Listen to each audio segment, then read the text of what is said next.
पूर्वा times में आपका स्वागत है। मैं विनय शर्मा। लोकसभा का चुनाव शुरू होने वाला है। ऐसे में पार्टियों ने बिसात बिसानी शुरू कर दी है, प्रत्याशी जनसंपर्क शुरू कर दिए हैं। लोकसभा बादगांव जो सुरक्षित सीट कही जाती है, वहां से कई उम्मीदवार हैं, लेकिन उनमें देखा जाए तो एक सशक्त और मजबूत उम्मीदवार शिक्षाविद प्रोफेसर रामनिवास चौधरी जी भी हैं। आइए हम आपसे बात करते हैं लोकसभा चुनाव को लेकर के। प्रोफेसर साहब, बांसगांव सुरक्षित सीट से एक आप सशक्त उम्मीदवार कांग्रेस के दिखाई दे रहे हैं। आपके नाम की चर्चा भी हो रही है जी। और वहां पे पहले से भारतीय जनता पार्टी का पिछले 3 बार से उस सीटों पर कब्जा है। ऐसे में देखा जाए तो इस समय जो आप दावेदारी करने जा रहे हैं, जो टिकट की मांग हो रही है, तो आपको क्या लग रहा है, कहाँ तक आप उसमें सफल हो रहे हैं? देखिए, ये जो गोरखपुर ज़िले का जो बांसगांव क्षेत्र है, बड़ा ही महत्वपूर्ण क्षेत्र है और इसी क्षेत्र में चौरी चौरा भी आता है, जो कि स्वतंत्रता संग्राम से ये जुड़ा हुआ सब क्षेत्र है। इस क्षेत्र की दावेदारी मेरी तो नहीं थी। मैं कांग्रेस में आया अपने विचारधारा को लेकर, लेकिन चूँकि इधर हमसे ये निवेदन किया गया कि नहीं, आप सशक्त एक दावेदार हैं, विधिवक्ता हैं और आप बांसगांव क्षेत्र से आप उम्मीदवारी अपना अ, करें, हम लोग आपको सहयोग करेंगे। तब मैं उन लोगों के अनुरोध पर जो है मैंने किया था। ये ज़रूर बात है कि पिछले जो सांसद हैं, पिछले 3 वर्षों से वो सांसद हैं, लेकिन उसके पहले भी ये कांग्रेस का गढ़ रहा है। कांग्रेस के हमारे श्री महावीर प्रसाद जी जो पूर्व गवर्नर रहे हैं, वो इस क्षेत्र से रहे हैं और वो केंद्र तक गए, गवर्नर भी बने, तो ये क्षेत्र उनका ही है। और साथ ही साथ कांग्रेस के बहुत से दिग्गज लोग यहाँ हमारे बांसगांव क्षेत्र से हैं, जिनका इस समय नाम लेना बहुत प्रासंगिक नहीं होगा, लेकिन कांग्रेसियों का गढ़ रहा है। तो उसमें मैं अपनी भी दावेदारी आज मैं प्रस्तुत किया हूँ और मुझे उम्मीद है कि मेरी जो सेवाएं पूर्वांचल में रहा है और पूर्वांचल का विशेष क्षेत्र जो गोरखपुर रहा है, जिसमें हम अपनी सामाजिक कार्यों को किया है, समाज सुधार की बातों को किया है, समाज में व्याप्त जो अंधविश्वास है और छुआछूत की बुराइयां हैं, कुरीतियां हैं, इनसे संघर्ष किया है और साथ ही साथ पिछड़ा समाज, दलित समाज को एकत्र करने का, उनको मुख्य धारा में लाने का मेरा बहुत ही प्रयास रहा है। तो मेरा ये उम्मीद है कि ये जो मैंने पूर्वांचल की सेवा की है सामाजिक रूप में, वह निश्चित ही वो फलदेय होगी। और साथ ही साथ हमारा जो यूनिवर्सिटी में जो हमारा प्रोफेशन विधिवक्ता का रहा है, तो हमारे हजारों हजार जो है वकील पैदा हुए हैं और वो महत्वपूर्ण स्थानों पर जिला जज के रूप में, हाई कोर्ट के जज के रूप में जो अपनी सेवाएं दे रहे हैं। और मेरा ये गौरव की बात है कि हमारे पढ़ाए हुए ऐसे छात्र जो हैं महत्वपूर्ण स्थानों पर अपना स्थान बनाए हुए हैं। तो इनका और हर तहसीलों में हमारे पढ़ाए हुए वकील हैं, तो इन सब की भी सेवाएं हमको मिलेंगी। तो इससे मेरा मानना है कि लोग हमारा समर्थन करेंगे और काफ़ी हमें बांसगांव क्षेत्र से जो है वो उम्मीदवारी हमारी अच्छी रहेगी। डॉक्टर साहब, समर्थन करेंगे और पार्टी का जनाधार, दोनों में अंतर दिखाई दे रहा है। आपके पढ़ा हुए बहुत सारे शिष्य हैं, बहुत सारे जो है अच्छी जगहों पे हैं। क्या उनसे आप उम्मीद रखते हैं? जो सीट कांग्रेस के पास थी, शुरू से कांग्रेस के पास रही है और कहीं ना कहीं वो सीट जो है कसक करके किसी दूसरे दल के पास चली गई, तो ऐसे में उस सीट को लाने के लिए आपकी क्या रणनीति होगी? देखिए, इसके रणनीति जो हमारी है, वो इस समय हमारा संविधान खतरे में है, इस समय हमारा लोकतंत्र खतरे में है और इस समय हमारी जो आवाम है, जनता है, जनता जो है बृहद संकट में है। उनके सामने भय और आतंक का वातावरण देश में फैला हुआ है और उनकी समस्याओं का कोई निदान नहीं है। चाहे हमारे युवा हों, युवाओं की नौकरी का सवाल है, बेरोजगारी का सवाल है, कोई उस पर ध्यान नहीं दिया गया। यही कहा गया था कि हम अच्छे दिन लाएंगे, हम 15-15 लाख रुपया सबके खाते में डालेंगे, हम किसानों की आय की दोगुनी करेंगे, हम रोजगार के नाम पर 2 करोड़ प्रत्येक वर्ष जो है युवाओं को नौकरी देंगे। लेकिन ये सभी वादे जो है वो झूठे साबित हुए और इसको लेकर चाहे वो युवा हमारे हों, चाहे हमारे किसान हों, चाहे गरीब हो, चाहे अनुसूचित जात के लोग, चाहे दलित जात के लोग हों, उन सब में बड़ा व्यापक असंतोष है इस सरकार के प्रति। और इस के संबंध में कांग्रेस जो है वो मजबूती के साथ संविधान बचाने के लिए, नवयुवकों को रोजगार देने के लिए, किसानों की आय को मजबूती प्रदान करने के लिए और साथ ही साथ दलित और पिछड़े लोग जो हैं उनको उचित भागीदारी देने के लिए कांग्रेस पार्टी जो है दृढ़ संकल्प है।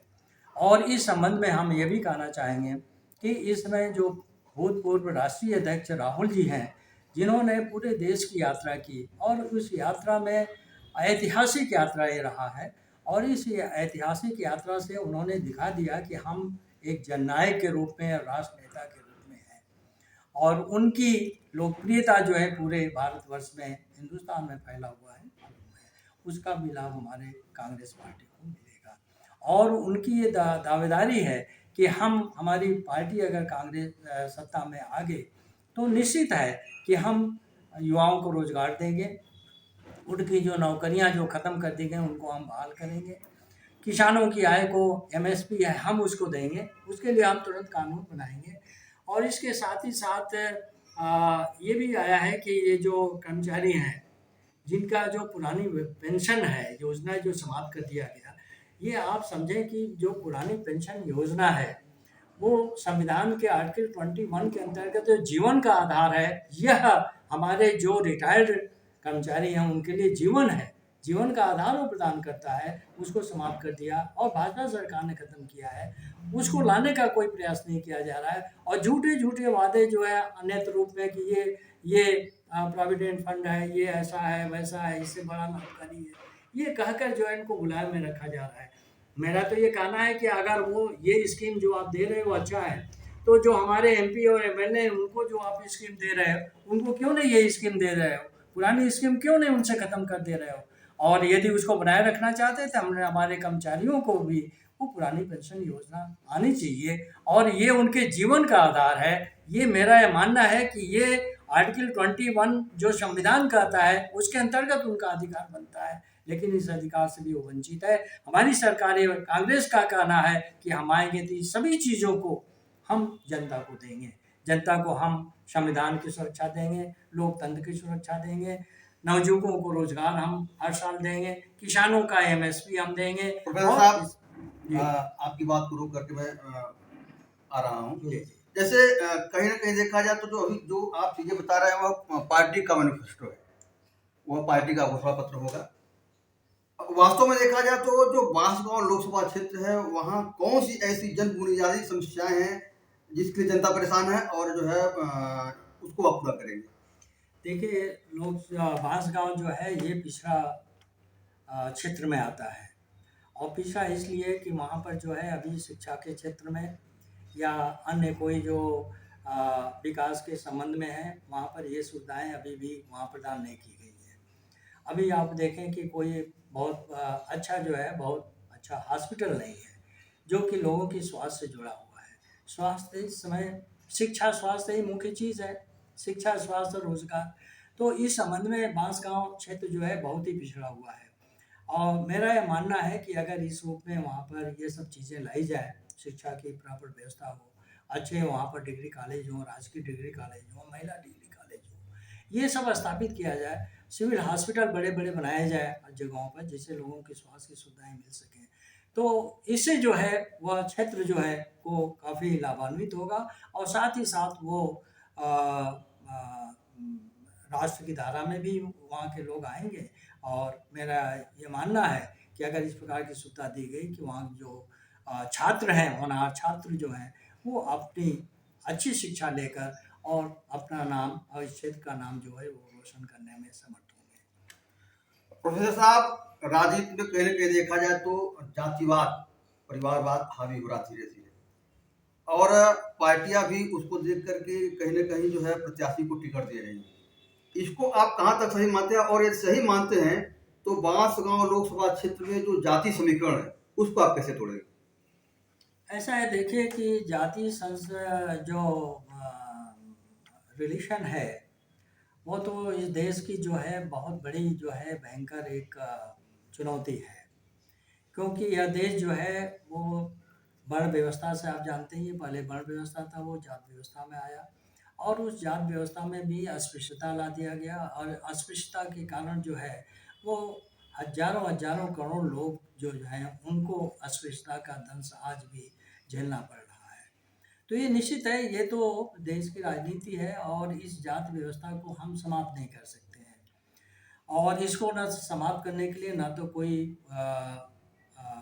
उपाय किया जा रहा है। प्रोफेसर साहब, समाप्त करने की बात मैं नहीं कर रहा हूँ। मेरा जो प्रश्न था हाँ, कि राजनीति में जातिवाद कहाँ तक हावी हुआ, और हावी हुआ तो जो लोकसभा क्षेत्र बांसगांव में जो जाति समीकरण है उसको आप कैसे तोड़ेंगे? देखिए भारत की राजनीति जो है वो पहले जातिवादी व्यवस्था पर नहीं थी जब तक कांग्रेस सरकार रही है। ये जब से ये भाजपा सरकार आई है तो इसने जो है जातिवादी व्यवस्था को लाया है और इसने जात जात को धर्म धर्म के आधार पर जो है लोगों को बांटने का काम किया है।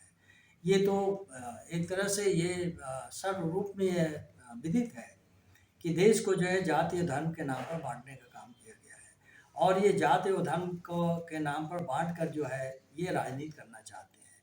हम लोगों का ऐसा काम नहीं है। हमारा काम जो है सभी सब समाज के लिए है। गरीबी हर जगह है, अशिक्षा हर जगह है, बेरोजगारी हर जगह है और ये गरीबी, अशिक्षा और ये बेरोजगारी को दूर करके हम जो है इस क्षेत्र को जो है संपन्न बनाने का प्रयास करेंगे और ऐसा होना चाहिए मेरा।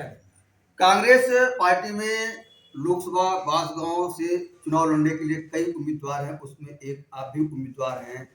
मैं किसी भी उम्मीदवार का नाम नहीं लेना चाहूँगा, फिर भी देखा जाए तो उन उम्मीदवारों में और आपकी उम्मीदवारी में क्या अंतर है? पार्टी आप ही को टिकट क्यों दे?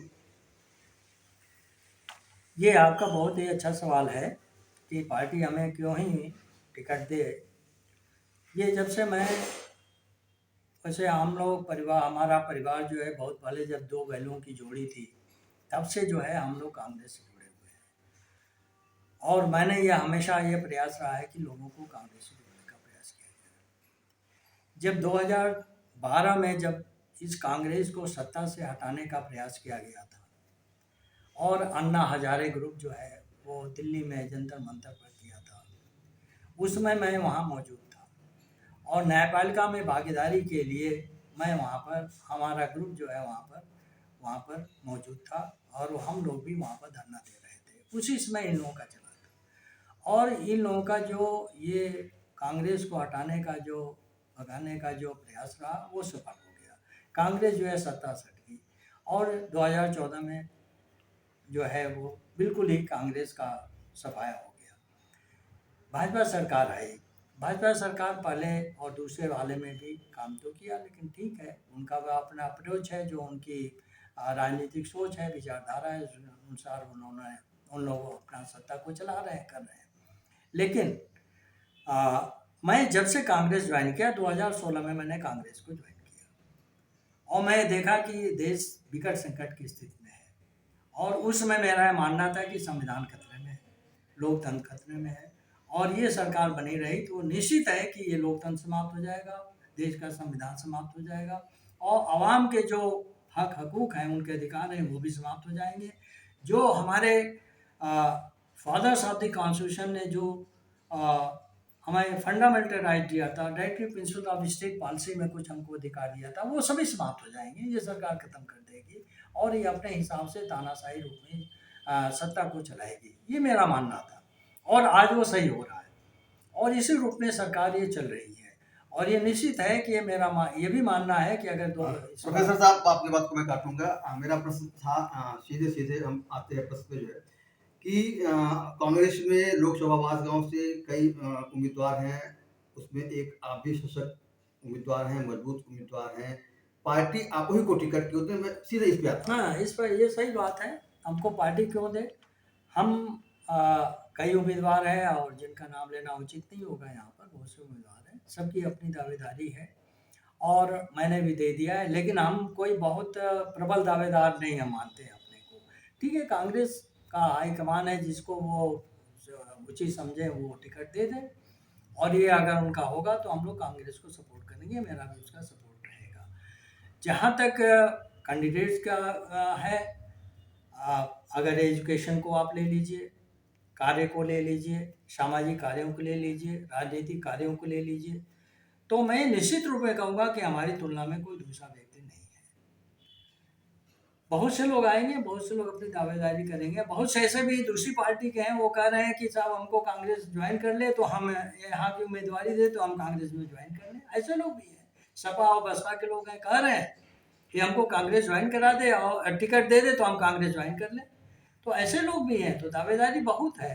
अब ये कांग्रेस पार्टी जिसको टिकट देगी वो ठीक है, लेकिन हमें हमारा ये मानना है कि हमारा जो कार्य है, हमारी जो सेवाएं हैं कांग्रेस के प्रति, जब से मैं ज्वाइन किया हूँ कांग्रेस का हर कार्यक्रम को मैंने किया है और बड़े लगन के साथ किया है। और विशेषकर आप ये जाने कि उस समय कांग्रेस के जिला अध्यक्ष श्री राकेश यादव जी थे, उनके साथ पूरे ब्लॉकों में जाकर और रात को निवास करके मैंने ब्लॉक का गठन कराया, जबकि ब्लॉक कहीं गठित नहीं था कांग्रेस का। और यदि उस गति में अगर वो बनाए रखा गया होता तो आज कांग्रेस की बहुत अच्छी स्थिति जो है बांसगांव में भी और गोरखपुर जिले में होती, लेकिन वो बनाया नहीं गया। ग्रास रूट पर कोई काम हुआ नहीं, ग्रास रूट लेवल पर कोई जा नहीं रहा है, कोई काम नहीं कर रहा है। साहब मैं आप ही प्रश्न आता हूँ। अभी आपने ग्रास रूट पे कार्य करने की बात कही है। कार्यकर्ता पार्टी का रीढ़ होता है, कार्यकर्ता ही चुनाव लड़ता है, जो है प्रत्याशी जो है चुनाव नहीं लड़ता है। ऐसे में देखा जाए तो कांग्रेस के जो कार्यकर्ता कहीं न कहीं अभी पर्दे के पीछे दिखाई दे रहे हैं, सामने नहीं दिखाई दे रहे हैं। दूसरी बात ये है कि जो आपका सपा से गठबंधन हुआ है, इसमें आप कहाँ तक सफल होंगे? देखिए, जो ग्रास रूट पर तो अभी भी हम लोगों का कोई बहुत अच्छा वर्क नहीं है, ये निश्चित है, मेरा मानना है। और न इसमें कोई प्रयास जो है कांग्रेस पार्टी के द्वारा किया गया। तो फिर मैं आप ही पास आ रहा हूँ। ग्रास रूट पे आपके कार्यकर्ता नहीं है और एक लोकसभा बहुत बड़ा क्षेत्र होता है, 5 विधानसभा का क्षेत्र होगा। वहाँ तक आप अपनी बातों को कैसे पहुँचाएंगे? अब ये तो अब हमारे ऊपर रहेगा, अगर हमको टिकट मिलेगा तो हम अपना काम करेंगे, उस रूप में हम देखेंगे और ग्रास रूट पर जाएंगे और हर ब्लॉकों में, हर गाँव में अपने कार्य, अपनी प्रचार प्रसार करेंगे। ये तो अपने ऊपर है, किया जाएगा। और जहाँ तक आपका ये प्रश्न है कि कांग्रेस पार्टी को हम ही को टिकट दे, ये अगर योग्यता को देखे, काम को देखे, सामाजिक सेवाओं को देखे तो निश्चित हम सबसे ऊपर हैं और इस रूप में हमारी दावेदारी जो है वो प्रबल दावेदारी के रूप में होती है। बांसगांव लोकसभा की जनता से आप क्या अपील करना चाहेंगे, उनको क्या संदेश देंगे? बांसगांव की जनता से हम ये अपील करना चाहेंगे कि आप संविधान को बचाइए, आप लोकतंत्र को बचाइए, आप अपने लोकतंत्र के जो अधिकार हैं, जो संविधान प्रदत्त जो आपके अधिकार हैं, उन अधिकारों को बचाइए और इसको बचाने में और आपके जो बच्चे हैं जो यूनिवर्सिटी में पढ़ रहे हैं, डॉक्टरी कर रहे हैं, मेडिकल कॉलेज कर रहे हैं, इंजीनियरिंग कर रहे हैं और भी हायर एजुकेशन में हैं, उनकी नौकरियों को सुरक्षित करने के लिए अगर आप कांग्रेस का हाथ मजबूत करें, कांग्रेस को जिताने का प्रयास करें, हम उनको ये अपील करेंगे। और ये आवश्यक है कि संविधान को बचाने के लिए, लोकतंत्र को बचाने के लिए, लोगों के हक हकूक़ को बचाने के लिए आवश्यक है कि ऐसी पार्टी आए जो कि इनको बचा सके। और उसमें मैं पाता हूँ कि कांग्रेस जो है वो सक्षम होगी अन्य पार्टियों की तुलना में। हमने इसी को लेकर हमने इंडिया का फॉर्मेशन किया है और इंडिया के तहत जो है हमारे जो सहयोगी दल हैं वो साथ आए हैं और मेरा पूरा विश्वास है कि इन सहयोगी दलों के सहयोग से कांग्रेस और इंडिया का जो है वो विजय निश्चित होगा और हम सत्ता को काबिज होंगे और ये भाजपा सरकार को हटाने में हम लोग सफल होंगे। तो दोस्तों, अभी तक हमारे साथ प्रोफेसर राम गणेश चौधरी जी बातचीत कर रहे थे लोकसभा चुनाव को लेकर के। ढेर सारे मुद्दों पर हमने उनसे बात की। उन्होंने संविधान बताने की बात कही, लोकतंत्र को बचाने की बात की। ढेर सारे मुद्दों पर हमसे उनसे चर्चा हुई। इसके लिए मैं आपको धन्यवाद देता हूँ और फिर आपसे मिलता हूँ अगले वीडियो में।